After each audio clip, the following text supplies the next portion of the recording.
নতুন সরকারের কাছে আপনার প্রত্যাশা কি? আসসালামু আলাইকুম, আমি ইসমাইল হোসেন পলাশ, ঢাকা 17 আসন থেকে নির্বাচনে অংশগ্রহণ করেছিলাম আমাদের দলের জন্য।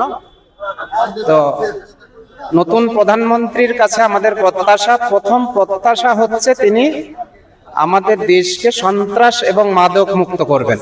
এটা আমাদের প্রথম প্রত্যাশা, এবং তিনি আমাদের দেশকে নতুন করে ঢেলে সাজাবেন, এটাই আমাদের প্রত্যাশা। আগামী 100 দিনে দ্রব্যমূল্য, কর্মসংস্থান নাকি সন্ত্রাস, কোনটার দিকে বেশি গুরুত্ব? আগামী 100 দিনের আমাদের প্রথম পরিকল্পনা, আগামী কাল থেকে যেহেতু আমাদের পবিত্র মাহে রমজান এসেছে, প্রথম ধাপ হবে আমাদের দ্রব্যমূল্য লাগাম টেনে ধরা, যাতে স্বস্তিতে আমাদের সকলে কম মূল্যে মালামাল কিনতে পারে, ভালোভাবে মাহে রমজান পালন করতে পারে। এবং এর পরবর্তীতে আসবে আমাদের আইন শৃঙ্খলা, অন্যান্য বিষয়াদি যেগুলো আছে সেগুলো আমরা প্রত্যাশা করছি। বেকারদের কর্মসংস্থান, আইসিটি, বেকারদের কর্মসংস্থানের ব্যাপারে আমাদের প্রধানমন্ত্রী শুরু থেকেই স্টেজে এসে বলেছেন আই হ্যাভ এ প্ল্যান। তো তার বিরাট একটা পরিকল্পনা রয়েছে আমাদের বেকারদের কর্মসংস্থান নিয়ে।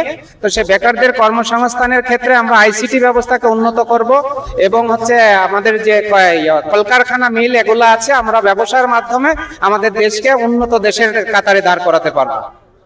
নতুন যে মন্ত্রী এবং উপমন্ত্রী, প্রতিমন্ত্রীরা শপথ নেবেন, তাদের নাম তো লিস্ট আসছে, আপনি কি সন্তুষ্ট? হ্যাঁ, অবশ্যই। আমরা যে তালিকাটা দেখেছি, অল্প কিছুক্ষণের মধ্যে পূর্ণাঙ্গ তালিকাও চলে আসবেন।